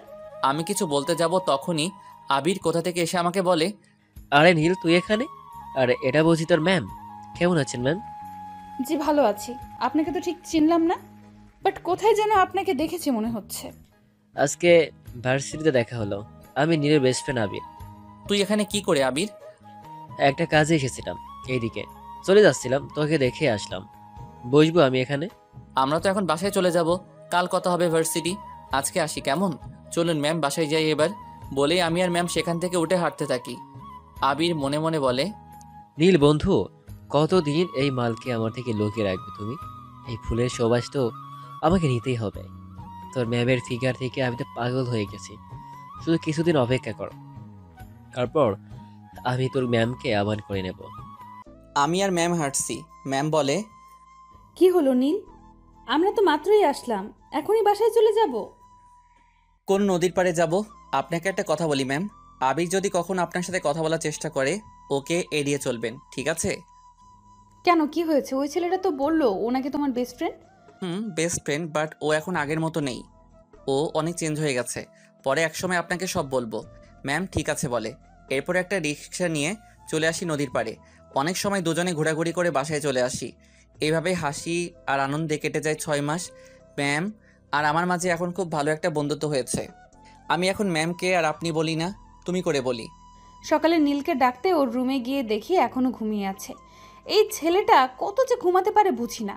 সারা রাত কি যে করে। আমি নীলের কাছে গিয়ে ওর মাথায় হাত রেখে ডাকতে থাকি, এই নীল ওঠো, ভার্সিটি যাবে না? নীল ঘুমের মধ্যে আমার হাত ওর বুকে জড়িয়ে ধরে। আমি কিছু সময় মুগ্ধ নয়নে নীলের ঘুমন্ত মুখের দিকে তাকিয়ে থাকি। একটু পর আমি ঘুমের মধ্যে খেয়াল করি কারো হাত আমার বুকে। ঘুম ঘুম চোখে তাকিয়ে দেখি আমি ম্যামের হাত জড়িয়ে ধরে শুয়ে আছি। তাড়াহুড়ো করে হাত ছেড়ে দিয়ে উঠে বসে বলি, নীলা তুমি কখন এলে? সে কখন থেকে তোমাকে ডাকছি, ভার্সিটি যাবে না? আজ আমি যাব না, একটু কাজ আছে, তুমি যাও প্লিজ। আর আব্বু যদি কিছু জানতে চায় তবে বলবে আজ আমার ক্লাস হবে না। আমি আঙ্কেলকে মিথ্যে বলবো কেন? প্লিজ শুধু আজকের জন্য, তুমি না আমার বন্ধু, আর বন্ধুর জন্য ছোট্ট একটা মিথ্যে বলতে পারবে না? আগে বলো, কি এমন কাজ আছে তোমার যার জন্য আজ ভার্সিটি যাবে না? এটা তোমার জন্য সারপ্রাইজ, এখন বলা যাবে না। আমার জন্য কি এমন সারপ্রাইজ শুনি? বলে দিলে কি আর সারপ্রাইজ থাকলো? নীলা মুচকি হেসে ঠিক আছে বলে রুম থেকে চলে যায়। আসলে আজ নীলার জন্মদিন, তাই ওর জন্য একটা সারপ্রাইজ পার্টির আয়োজন করছি। আর আজকে আমি আমার মনের কথা বলবো নীলাকে। আপনারা আবার নীলাকে কিছু বলে দিয়েন না, বললে কিন্তু খবর আছে বলে দিলাম। এরপর উঠে ফ্রেশ হয়ে নিচে এসে সবাই একসাথে খাবার খেয়ে নেই। নীলা বাসা থেকে বের হতে গেলে আব্বু বলে, কিরে নীলামা, তুই একা যাচ্ছিস কেন? এই বাদর, তুই এখনো রেডি হসনি কেন? আজকে নীলের ক্লাস হবে না আঙ্কেল, তাই আমি একাই যাচ্ছি। ও আচ্ছা, তাহলে নীল একটা কাজ কর, নীলামাকে ভার্সিটিতে পৌঁছে দিয়ে আয়। রাস্তাঘাটের অবস্থা ভালো না, একা যেতে হবে না। আচ্ছা আব্বু, আমি তাহলে নীলাকে পৌঁছে দিয়ে আসছি। বলেই দুজন বাসা থেকে বের হয়ে একটা রিক্সা নিয়ে উঠে পড়ি। রিক্সায় উঠতেই নীলা বলে, এই প্রথম আমি মিথ্যা বললাম, তাও তোমার জন্য। তবে আর কখনো কিন্তু বলবো না, মনে রেখো। ঠিক আছে আর বলতে হবে না, আমিও আজকের পর আর ভার্সিটি অফ দিব না। কথা বলতে বলতে ভার্সিটি চলে আসি। নীলাকে ভার্সিটি পৌঁছে দিয়ে আমি চলে আসি ফুলের দোকানে। কিছু ফুল, লাল নীল সাদা রঙের আবির, আরও যা যা লাগে সব কিছু নিয়ে বাসায় চলে আসি। এরপর আব্বু আম্মুকে এসে সব বলি। আব্বু আম্মু সব শুনে খুব খুশি হয়। আমি সব কিছু ছাদে নিয়ে রেখে দেই। এরপর রুমে এসে কিছু সময় আইপ্যাড নিয়ে ফ্রি ফায়ার গেমস খেলতে খেলতে ঘুমিয়ে যাই। ক্লাস শেষ করে বের হয়ে আসতেই নীলের বন্ধু আবির একটা গোলাপ ফুল নিয়ে আমার সামনে এসে হাঁটু ভাঁজ করে বসে বলে, যেদিন প্রথম তোমাকে দেখেছি সেদিন থেকে আমার মনের কোণে তোমায় নিয়ে অনেক স্বপ্ন এঁকে রেখেছি। ভালোবাসি তোমাকে। Will you marry me? এই ছেলে, তোমার লজ্জা করে না? জুনিয়র হয়ে সিনিয়রকে প্রপোজ করছো? ভালোবাসি, এতে লজ্জার কি আছে নীলা? আর তুমি সিনিয়র বলে তোমাকে ভালোবাসা দেব না, এটা কোথায় লেখা আছে? কোথায় কি লেখা আছে আমি জানি, আর কখনো আমাকে এসব কথা বলবে না। বলেই আমি সেখান থেকে চলে আসতে গেলে আবির পেছন থেকে আবার বলে, নীল কি এত সুখ দিয়েছে নাকি যে আমাকে পছন্দ হয় না? আমি কিন্তু নীলের চেয়ে বেশি সুখ দিতে পারবো। একবার চলো আমার সাথে। আবিরের কথা শুনে আমার রাগে মাথা গরম হয়ে যায়। আবিরের কাছে গিয়ে ঠাস করে ওর দুই গালে থাপ্পড় দিয়ে বলি, রাস্কেল, নিচে যেমন সবাইকে তেমন ভাবিস? নিজের মা বোনের সাথে কি এইভাবেই কথা বলিস? আজ বুঝতে পারছি নীল কেন আমাকে তোকে এড়িয়ে চলতে বলেছে। আর কখনো আমার সামনে আসলে থাপড়ে তোর মুখের নকশা চেঞ্জ করে দেব, বাজে ছেলে কোথাকার। তুই খুব বড় ভুল করেছিস নীলা। এই আবিরের গায়ে হাত তুলে তোর এমন অবস্থা করব, আমি কাউকে মুখ দেখানোর অবস্থায় থাকবি না। বলেই আবির রাগে মেগে সেখান থেকে চলে যায়। নীলা বাসায় আসে, সোজা আমার রুমে চলে আসে। নীলার দিকে তাকিয়ে দেখি চোখ কেমন লাল হয়ে আছে। কিছুটা অবাক হয়ে জিজ্ঞেস করলাম, কি হয়েছে তোমার, এমন লাগছে কেন? নীলা কিছু না বলে দৌড়ে এসে আমাকে জড়িয়ে ধরে কান্না করে দেয়। আমি কিছুটা ঘাবড়ে যাই। বুক থেকে নীলার মাথাটা তুলে দুই গালে হাত রেখে বলি, কি হয়েছে তোমার? কেউ কিছু বলেছে? বলো আমায়। নীলা আবার আমাকে জড়িয়ে ধরে কান্না করতে করতে ভার্সিটিতে যা হয়েছে সব বলে। রাগে আমার মাথা গরম হয়ে যায়, কিন্তু আজ নীলার জন্মদিন, তাই কোনো ঝামেলা করতে চাই না। তাই শান্ত কণ্ঠে নীলাকে বলি, আচ্ছা আমি দেখছি, তুমি কেঁদো না, যাও রুমে গিয়ে ফ্রেশ হয়ে আসো। তোমার জন্য আমি এখনো না খেয়ে আছি। কি, তুমি এখনো খাওনি? আচ্ছা, আমি ফ্রেশ হয়ে আসছি। তুমি ফ্রেশ হয়ে রুমেই থেকে আমি খাবার নিয়ে তোমার রুমে আসছি। আজ তোমাকে আমি খাইয়ে দেব নিজ হাতে। নীলা মুচকি হেসে মাথা নাড়িয়ে ঠিক আছে বলে চলে যায়। আমি নিচে গিয়ে একটা ফ্ল্যাটে দুইজনের জন্য খাবার নিয়ে নীলার রুমের সামনে এসে দরজায় নক করতেই নীলা ভিতরে যেতে বলে। আমি রুমে গিয়ে দেখি নীলা চেঞ্জ করে বসে আছে। আমি হাত ধুয়ে নীলার সামনে বসতেই নীলা বলে, এক প্লেট কেন, তুমি খাবে না? এক ফ্ল্যাটে দুজনের হবে না বুঝি? আমি তোমাকে খাইয়ে দিচ্ছি, তুমি আমাকে খাইয়ে দাও। নীলা ঠিক আছে বলে আমাকে খাইয়ে দেয়। আর আমি নীলাকে। খাওয়া শেষ হলে নীলা বলে, আমার খুব ঘুম পাচ্ছে, আমার মাথায় একটু হাত বুলিয়ে দিবে? ঠিক আছে, তুমি শুয়ে পড়ো, আমি দিচ্ছি। এরপর নীলা শুয়ে পড়ে। আমি নীলার মাথার পাশে বসে ওর মাথায় হাত বুলিয়ে দিচ্ছি। নীলা আমার দিকে কিছু সময় তাকিয়ে থেকে ঘুমিয়ে যায়। আমি নীলার কপালে চুমু দিয়ে রুম থেকে বের হয়ে দরজা বন্ধ করে দিয়ে চলে আসি ছাদে। ছাদে এসে ফুল আর ঝাড়বাতি দিয়ে পুরো ছাদটা ভালো করে সাজিয়ে ফেলি। আর আবির দিয়ে বড় বড় করে হ্যাপি বার্থডে টু ইউ নীলা লিখি দেয়ালে। কিছু বেলুন দিয়ে একটা টেবিল সাজিয়ে রাখি। সব কিছু করতে করতে রাত প্রায় 8টা বেজে যায়। হঠাৎ ছাদের সিঁড়িতে কারো পায়ের শব্দ শুনে তাড়াতাড়ি করে ছাদের গেটের সামনে এসে দেখি নীলা ছাদে আসছে। আমি ছাদ থেকে বের হয়ে গেটে তালা মেরে দেই। নীলা আমাকে ছাদে তালা দিতে দেখে বলে, তুমি ছাদের দরজা বন্ধ করেছো কেন? আর সেই কখন থেকে তোমাকে খুঁজে যাচ্ছি, কোথায় ছিলে এতক্ষণ? ছাদে এখন যাওয়া যাবে না, একটু সমস্যা আছে, চলো নিচে যাই। কেন, এখন কি ছাদে যেতে বারণ আছে? আর তোমার হাতে এত রং কিসের? সব কিছু পরে জানতে পারবে, এখন চলো তো এখান থেকে। বলেই নীলার হাত ধরে নিচে চলে আসি। নিচে এসে দেখি নীলার আব্বু এসেছে, আমার আব্বুর সাথে কথা বলছে। আমি আঙ্কেলের সাথে কুশল বিনিময় করে গিয়ে হাত ধুয়ে এসে সবার সাথে কিছু সময় গল্প করে সবাই একসাথে রাতের খাবার খেয়ে নেই। এখন ঠিক 11টা 50 বাজে। নীলার রুমের দরজা নক করতে নীলা ভিতরে যেতে বলে। আমাকে দেখে নীলা বলে, নীল, তুমি এই সময় কিছু বলবে? এখন কিছু বলার সময় নেই, আমার সাথে আসতো। কোথায় যাব এখন সেটা বলবে তো? আগে এসো, তারপর বলছি। বলেই নীলার হাত ধরে ছাদে চলে আসি। নীলা ছাদের পরিবেশ দেখে বলে, 2 বছর পর, আজ 2 বছর পর জেল থেকে বের হয়েছি। এই 2 বছরে আব্বু আম্মু মাঝে মাঝে এসে দেখা করে গেছে, কিন্তু নীলা একবারও আসেনি। তবে আব্বু আম্মুর থেকে সবসময় নীলার খবর নিতাম। নীলা নিজেকে রুমে বন্দি করে রাখে সবসময়, কারোর সাথেই নাকি তেমন কথা বলে না।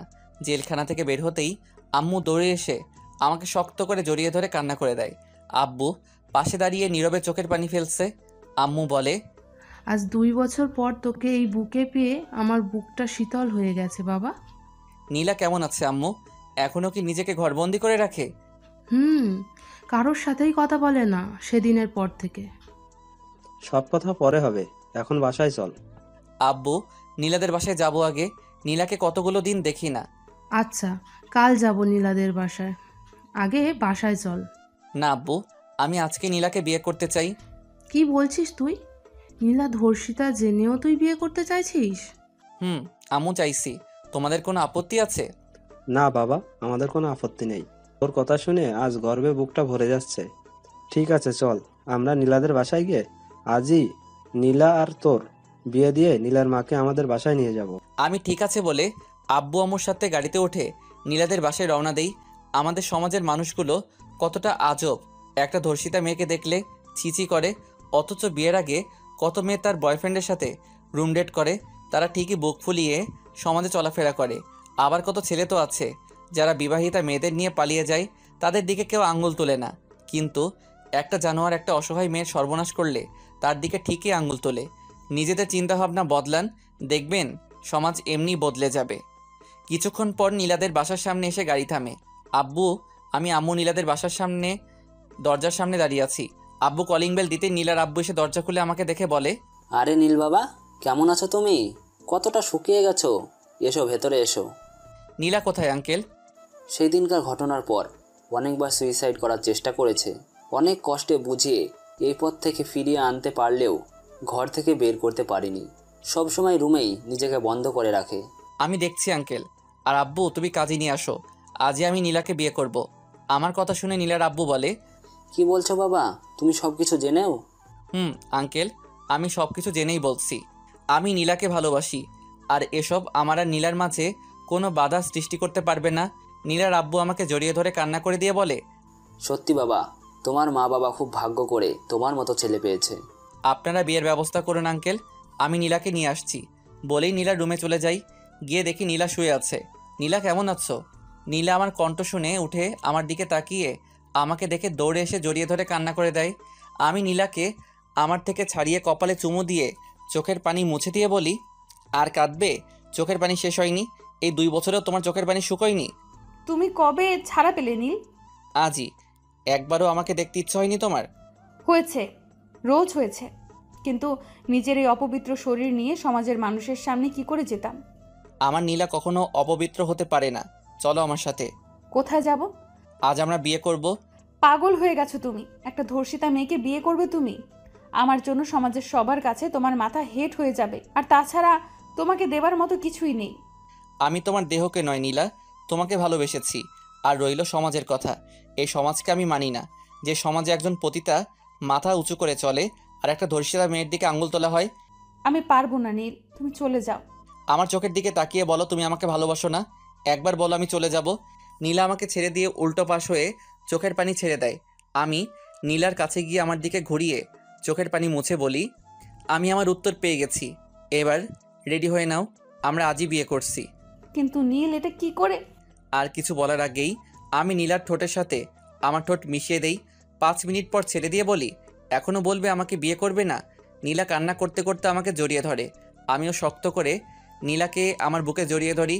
বেশ কিছু সময় দুজনে একে অপরকে জড়িয়ে ধরে আমি নীলার হাত ধরে নিচে আসতেই আম্মু নীলার কাছে এসে কপালে চুমু দিয়ে বলে, আয় মা, বস এখানে। নীলা আম্মুর সাথে গিয়ে বসে পড়ে। একটু পর আব্বু আর আঙ্কেল কাজী নিয়ে আসলে আমাদের বিয়ে পড়ানো হয়। কাজী বিয়ে পড়িয়ে চলে যায়। কিছু সময় নীলাদের বাসা থেকে আমাদের বাসায় চলে আসি। নীলা আম্মুর সাথে নিচে বসে আছে। আমি ওয়াশরুমে চলে যাই গোসল করতে। চলুন জেনে আসি 2 বছর আগে কি এমন হয়েছিল যার জন্য আমি জেলে গিয়েছিলাম। 2 বছর আগে নীলা ছাদের পরিবেশ দেখে খুশিতে আমাকে জড়িয়ে ধরে বলে, তুমি জানলে কি করে আজ আমার জন্মদিন? আমার হবু বউয়ের জন্মদিন আর আমি জানবো না? কে তোমার হবু বউ? আমি পকেট থেকে একটা রিং বের করে নীলার সামনে হাঁটু ভাঁজ করে ফিল্মি স্টাইলে বসে বলি, তোমাকে দেখার পর হারিয়ে গেছে আমার চোখের ঘুম, আমার নিঃশ্বাস প্রশ্বাসে এখন শুধু তোমারই ছোঁয়া। আমি সেই চাঁদ যার তুমি ছাড়া আর কোনো আকাশ নেই। আমার প্রতি মোনাজাতে তুমি, তুমি আমার প্রতি বইয়ের পাতার প্রতিটি শব্দ, তুমি আমার সুখের আশা। তাই চাই না কখনো তোমার থেকে দূরে যেতে। I love you Neela, will you marry me? Neela আমার সামনে বসে আমাকে জড়িয়ে ধরে কান্না করতে করতে বলে, তোমায় ভালোবাসার দামে পাপ যদি হয় পায়ে পায়ে মাখিব পাপ সারা গায়ে, কোনো পুণ্য খুঁজি না। তোমায় ভালোবাসা ছাড়া আমি আর অন্য কিছুই বুঝি না। আমিও যে তোমার প্রেমেই অন্ধ, বুঝি না আর ভালো মন্দ। তোমার ভালোবাসার পানি ছাড়া অন্তর আমার ভিজবে না। সব দরজা বন্ধ হলেও ক্ষতি নেই তোমার দরজা খোলা থাকলে। মরার মতো বেঁচে থাকবো মন থেকে তুমি ভুললে। থাকলে তোমার বুকের মাঝে মনটা থাকে মহা আনন্দে। তুমি ছাড়া আমিও বাঁচব না। I love you too Neel, and yes I will marry you. আমিও নীলাকে শক্ত করে জড়িয়ে ধরি আমার বুকে। কিছু সময় এভাবে থাকার পর আমি নীলাকে রিং পরিয়ে দিয়ে হাতে কিস করি। এরপর আব্বু আঙ্কেল সবাই হাততালি দিতে দিতে বের হয়ে আসে। নীলা সবাইকে দেখে লজ্জায় লাল হয়ে যায়। আম্মু বলে, বাহ, আমাদের ছাড়াই এরা নিজেদের বিয়ে ঠিক করে ফেলেছে। আম্মু তোমরা তো সবই জানো, তাও এসব বলছো? নীলা আমার কানের কাছে এসে ফিসফিস করে বলে, আব্বু আঙ্কেল আন্টি এতক্ষণ এখানেই ছিল? এখানেই ছিল ম্যাডাম। নীলা লজ্জা পেয়ে আমার বুকে মুখ লুকায়। এরপর সবাই একসাথে নীলাকে উইশ করে কেক কেটে সবাইকে খাইয়ে দেয়। আব্বু আম্মু আঙ্কেল কিছু সময় থেকে চলে যায়। আমি নীলার এক হাত ধরে টেনে আমার বুকের সাথে জড়িয়ে ধরে গালে চুমু দিয়ে বলি, আজ থেকে বাকিটা জীবন ভালোবেসে মিশে রবে আমাদের দুটি মন। তাই থাকবে। আর আমার এক্সাম শেষ হলে আমরা বিয়ে করে নেব। আমার বইয়ের দেখছি আদর খাওয়ার জন্য আর তর্স হইছে না। নীলা মুচকি হেসে আমাকে শক্ত করে জড়িয়ে ধরে। বেশ কিছু সময় দুজন ছাদে থেকে নিচে চলে আসি। নীলা ওর রুমে চলে যায়, আমি আমার রুমে এসে শুয়ে পড়ি। মাত্র রুমে এসে চেঞ্জ করব, তখনই নীলের নাম্বার থেকে SMS আসে, একটু ছাদে এসো তো, কথা আছে। আমি মুচকি হেসে রুম থেকে বের হয়ে ছাদে গিয়ে কাউকে দেখি না। হঠাৎ ছাদের গেট বন্ধ করার আওয়াজে পেছনে তাকিয়ে দেখি আবির রাগী লুকে আমার দিকে তাকিয়ে আমার দিকে এগিয়ে আসছে। আবির, তো তুমি এখানে আর এইভাবে আমার কাছে আসছো কেন? তোর খুব অহংকার তাই না? নীল তোকে এত মজা দিয়েছে তাই তুই আমার ভালোবাসা ফিরিয়ে দিয়েছিস। আজ তোর এমন অবস্থা করব দেখি নীল আর তোরই মুখটাই দেখে কিনা। প্লিজ আবির, আমার এত বড় সর্বনাশ করো না। আমি তোমার কাছে আমার ইজ্জত ভিক্ষা চাই। হ্যাঁ হ্যাঁ হ্যাঁ, আমি তো তোমার ইজ্জত নেব না সোনা, একটু মাস্তি করব। বলেই আবির পশুর মতো ঝাঁপিয়ে পড়ে নীলার ওপর। নীলা হাজারো চেষ্টা করে আবিরের শক্তির সাথে পেরে ওঠে না। আবির নিজের শরীরের চাহিদা মিটিয়ে একপাশে বসে বসে সিগারেট খাচ্ছে। নীলা নিজের শাড়ির আঁচল বুকে জড়িয়ে কান্না করছে। আমি শুয়ে আছি, কিন্তু কিছুতেই ঘুম আসছে না। নীলার সাথে কথা বলার জন্য মনটা ছটফট করছে, তাই উঠে লাইট অন করে মোবাইল খুঁজছি, কিন্তু মোবাইলটা রুমে নেই। হঠাৎ মনে পড়লো মোবাইল তো ছাদে রেখে এসেছি, তাই রুম থেকে বের হয়ে ছাদের দরজা খুলতে গেলে দেখি বন্ধ। এর মধ্যে নীলার কান্নার আওয়াজ শুনে বুকের ভিতরটা মোচড় দিয়ে ওঠে। কয়েকটা লাথি মারতে দরজা ভেঙে যায়। ছাদে এসে যা দেখি, আমার মাথায় আকাশ ভেঙে পড়ে। আবি নীলার পাশে বসে সিগারেট খাচ্ছে। ওর গায়ে একটা শর্ট প্যান্ট ছাড়া কিছু নেই। নীলা ওর শাড়ির আঁচল বুকে জড়িয়ে কান্না করছে। আবির আমাকে দেখে পালানোর চেষ্টা করলে ওর বুকে এক লাথি মেরে ওকে ফেলে দিয়ে আশেপাশে তাকিয়ে একটা রড হাতে নিয়ে ইচ্ছে মতো আবিরকে মারতে থাকি। মারতে মারতে আবিরের নাক মুখ থেকে রক্ত বের করে ফেলি। আবিরের শরীর ফেটে রক্ত পড়ছে। চেঁচামেচি শুনে সবাই ছাদে এসে দেখে এই অবস্থা। আম্মু গিয়ে নীলাকে ধরে তুলে বুকে জড়িয়ে নেয়। নীলা আম্মুকে জড়িয়ে ধরে কান্না করছে। আমি এখন আবিরকে মারছি, ওর চুল ধরে বলি, তোকে নিজের বন্ধু ভেবেছিলাম, আর তুই আমার কলিজায় হাত দিয়েছিস। আজ আমি তোকে জানে মেরে ফেলবো। নীল, আমার ভুল হয়ে গেছে, আমাকে এবারের মতো মাফ করে দে। আমার নীলাও তোর কাছে মাপ চেয়েছে, তুই মাপ করেছিলি। আজ আমি তোর শরীরে চাহিদা বা সারা জীবনের মতো শেষ করে দিব। বলেই রড দিয়ে আবিরের মাথায় বাড়ি দিবে, ওর পেটে ঢুকিয়ে দেই। গলা কাটা মুরগির মতো ছটফট করতে করতে মুহূর্তেই মারা যায়। তবুও আমার রাগ কিছুতেই কমছে না। বসে ইচ্ছে মতো ওর মুখে ঘুষি মারতে থাকি। আব্বু এসে আমাকে টেনে তুলে বলে, মরে গেছো, আর কত মারবি? ওর কত বড় সাহস! আব্বু, ও আমার কলিজায় হাত দিয়েছে, আমি ওকে কেটে টুকরো টুকরো করে ফেলবো। হঠাৎ ছাদে কিছু পুলিশ এসে আবিরের লাশ দেখে জানতে চাই কে মেরেছে। আমি মেরেছি অফিসার। আপনাদের খবর দিল কে অফিসার? আমি দিয়েছি, কিন্তু বুঝতে পারিনি নীল যে এই জানোয়ারটাকে মেরে ফেলবে। এবার পুলিশ আবিরের লাশ নিয়ে আর আমাকে ধরে নিয়ে যায়। আমি যাওয়ার সময় নীলাকে বলি, আমার জন্য অপেক্ষা করো, আমি ফিরে আসব। আর এই তোমার এই কলঙ্ক আমি আমার ভালোবাসা দিয়ে মুছে দিব। এরপর আমাকে জেলে নিয়ে যায়। কিছুদিন পর কোর্টে চালান করে দিলে জজ সাহেব সব শুনে আমাকে 2 বছরের শাস্তি দেয়। এই 2 বছরে প্রায় অনেকবার নীলা সুইসাইড করার চেষ্টা করেছে। বর্তমান একটু পর ফ্রেশ হয়ে এসে দেখি নীল রুমে বসে আছে। আম্মু নীলাকে চেঞ্জ করিয়ে একটা লাল বেনারসি পরিয়েছে। আমি নীলার পাশে বসে ওর 2 গালে হাত রেখে বলি, আমার বউটাকে দেখতে যে পরীর মতো লাগছে সেটা কি সে জানে? নীলা আমার কথায় লজ্জা পেয়ে আমাকে জড়িয়ে ধরে। কিছু সময় পর খেয়াল করি নীলা কান্না করছে। আমার বুক থেকে তুলে চোখের পানি মুছে দিয়ে কপালে চুমু দিয়ে বলি, একদম কান্না করবে না। অতীতে কি হয়েছে না হয়েছে সেসব ভেবে আর নিজেকে কষ্ট দিও না। আজ থেকে আমরা নতুন করে আমাদের জীবন শুরু করব, আর তার জন্য আমি এখন আবার আমার বউকে প্রপোজ করব। আমার বউ রাজি হবে তো? নীলা চোখের পানি মুছে মাথা নাড়িয়ে হ্যাঁ বলে। আমি বেলকনিতে গিয়ে একটা ফুল ছিঁড়ে এনে নীলাকে দাঁড় করিয়ে ওর সামনে হাঁটু ভাঁজ করে বসে বলতে শুরু করি, তুমি জীবনের রং ছুঁয়ে ভালোবেসে দেখো একবার। আমি সুখ হয়ে কাছে এসে মুছে দেব কান্না তোমার। আমার এই বুকে তোমারই নাম লিখে রেখেছি, দেখো না। ভুলেই আড়ালে কখনো হারালে আমি বাঁচব না। তুমি ফাগুনের আলো হয়ে এই হাতে রাখো যদি হাত, আমি আধারে বাঁধ ভেঙে দেব স্নিগ্ধ প্রভাত। ভালোবাসি শুধুই তোমাকে। আর সারা জীবন বাঁচবো। তুমি দেবে সারা আমার ভালোবাসায়। নীলা আমার সামনে বসে কান্না করতে করতে আমাকে শক্ত করে জড়িয়ে ধরে বলে, ভালোবাসা তোমার মতো এমনিতেই হয়। এই মায়াতে একটা জীবন কোনো কিছুই নয়। অল্প ছুঁয়ে গল্প হয়ে আমি তুমি ময়। পাশে ভালোবেসে এমনই সব সময়। কারণ ছাড়া মনটা আমার তোমার কাছে থাকতে চায়। যতটা সময় বাঁচবে জীবন, হাঁটবো তোমার পায়ে পায়ে। তুমি এলে তাই ইচ্ছে সাজাই খুশিতে, ফাঁসে আমার দিন। বোঝাই কি করে যাব মরে। তুমি ছাড়া বাঁচা আমার জন্য সত্যি কঠিন। আমিও যে তোমাকে আজও ভালোবাসি নীল। দুজন দুজনকে শক্ত করে জড়িয়ে থাকি বেশ কিছু সময়। এরপর আমি নীলাকে কোলে তুলে বিছানায় শুইয়ে দিয়ে ওর পাশে শুয়ে কপালে চুমু দিতেই নীলা কেঁপে ওঠে। ধীরে ধীরে 4 ঠোঁট এক করে দেই। এরপর নীলার ঘাড়ের থেকে চুল সরিয়ে মুখ গুজে দেই।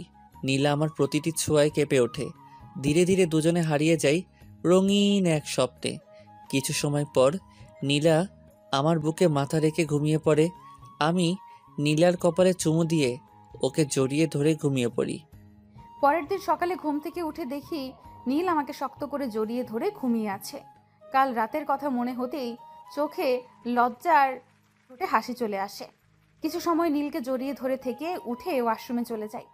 ঘুমিয়ে আছি, হঠাৎ মুখে পানি পড়তেই চোখ খুলে দেখি বউ আমার তার ভেজা চুল আমার মুখের সামনে ধরে মুচকে মুচকে হাসছে।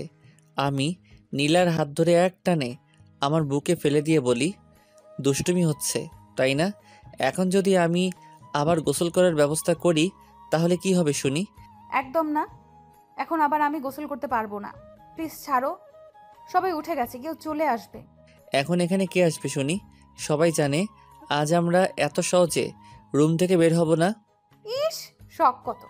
এত লুচু হয়ে গেছো কেন তুমি?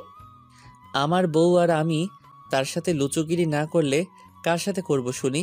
ইচ্ছে তো করছে দরজার বাহিরে একটা ব্যানার লাগিয়ে দেই আর তাতে লিখে দেই 7 দিনের জন্য লকডাউন। সত্যি সত্যি লুচু হয়ে গেছো, শুধু পচা কথা বলে। এখন ছাড়ো, উঠে ফ্রেশ হয়ে নাও। আগে আমার মর্নিং কিসটা দিয়ে দাও। সারা রাত যা করেছো তাতে হয়নি বুঝি? এতে কিছু হয় নাকি? এত কিউট বউ আমার, ইচ্ছে তো করে সব সময় আদর করি। তোমার মুখে কিছু আটকায় না তাই না? আমি অন্য কাউকে কিছু বলছি না যে আটকাবে, আমি আমার বউকে বলছি। এখন আর কথা না বাড়িয়ে আমার পাওনাটা দিয়ে দাও। নীলা আমার গালে চুমু দিয়ে বলে, এবার হয়েছে, এখন ওঠো। এটা কি ছিল?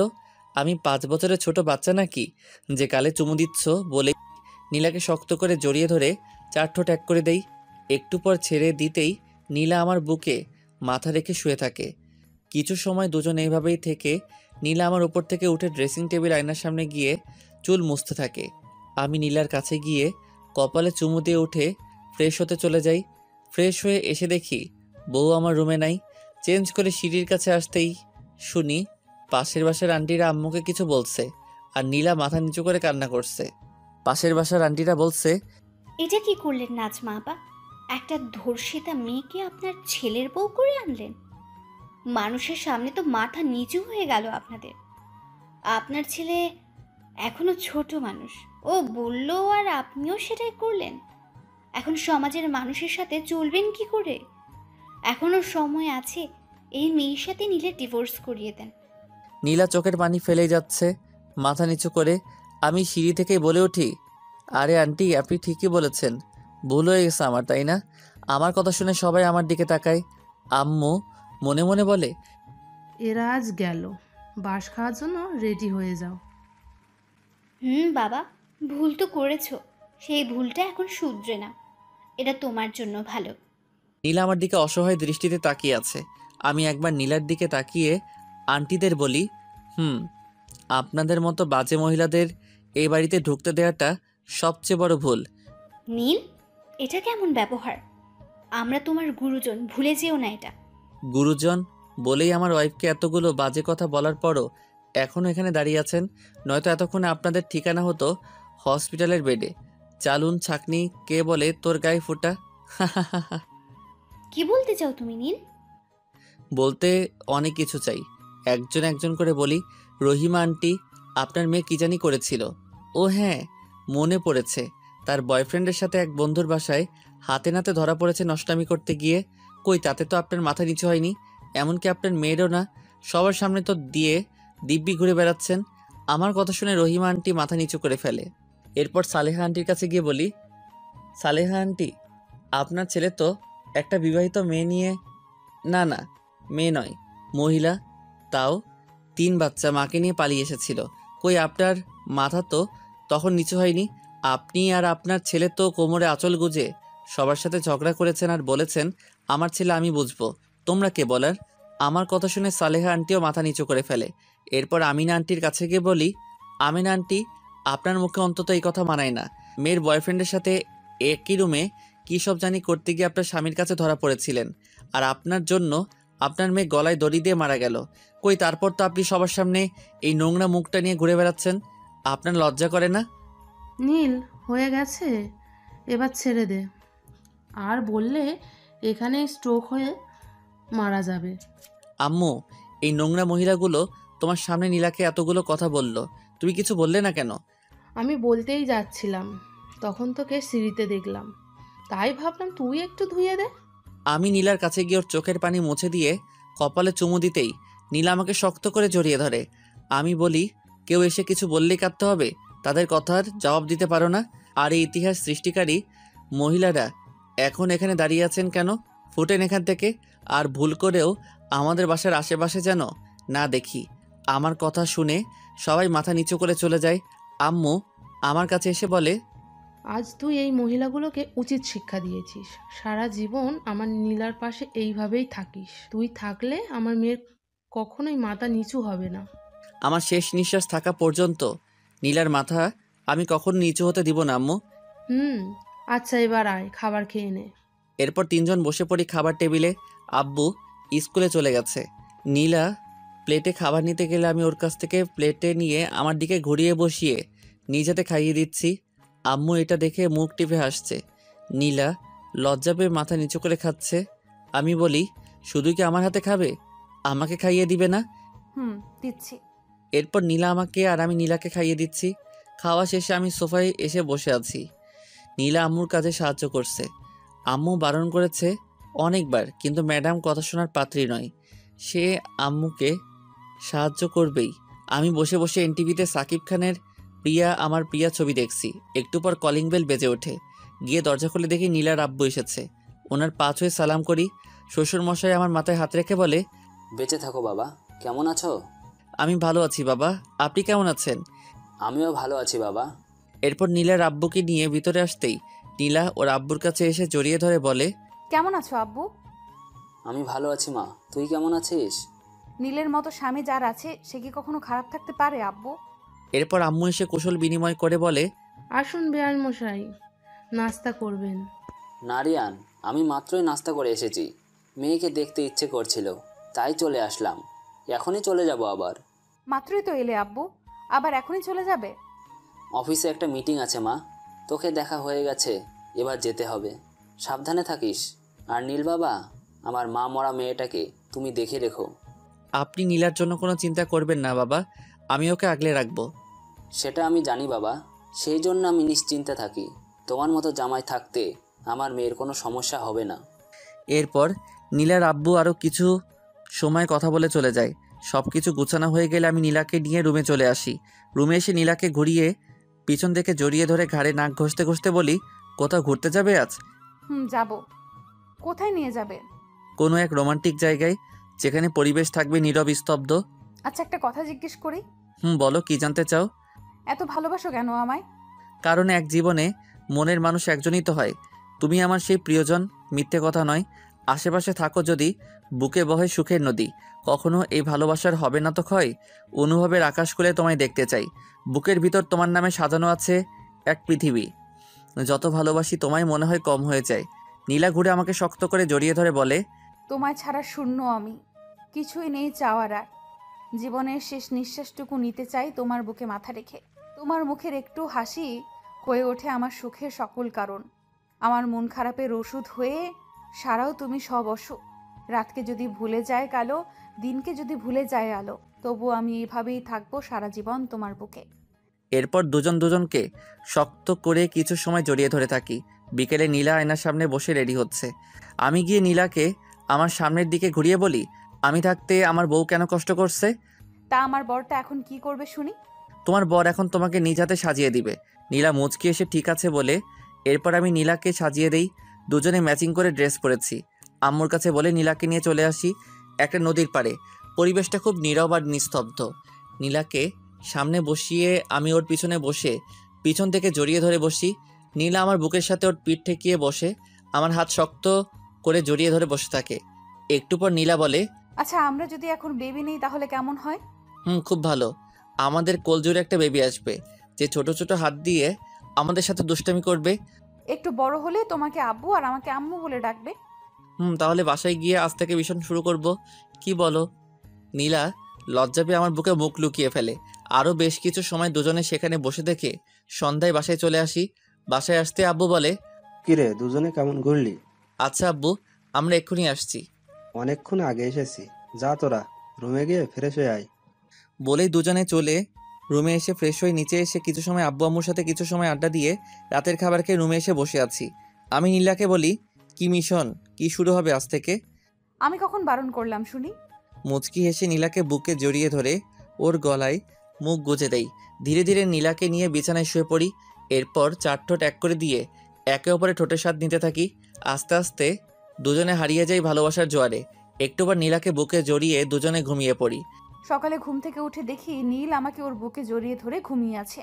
কিছু সময় নীলের ঘুমন্ত মুখের দিকে তাকিয়ে থেকে ওর কপালে চুমু খেয়ে উঠে ওয়াশরুমে চলে যায়। ঘুমের মধ্যে হঠাৎ মুখে পানি পড়ায় চোখ খুলে তাকিয়ে দেখি আমার বউ আমার মুখের উপর তার ভিজা চুল ধরে রেখেছে। এক টানে বুকের উপর ফেলে দিয়ে বলি, সকাল সকাল দুষ্টুমি হচ্ছে, এখন তো এর ফল পেতেই হবে। এখন একদম দুষ্টুমি করবে না, সারা রাত দুষ্টুমি করেছো। বউটা আমার, তাই আমি তো দুষ্টামি করবই, দেখি কে আটকায় আমায়। বলেই আবার দুজনে হারিয়ে যাই এক অপরের মাঝে। এই যে আপনারা এখন এমন করে তাকিয়ে আছেন, একটু লজ্জা নেই তাই? আমাদের এবার একটু একা ছেড়ে দিন দিনটা। টাটা, ভালো থাকুন। আর বউয়ের আদর পেতে হলে তাড়াতাড়ি বিয়েটা করে নিন।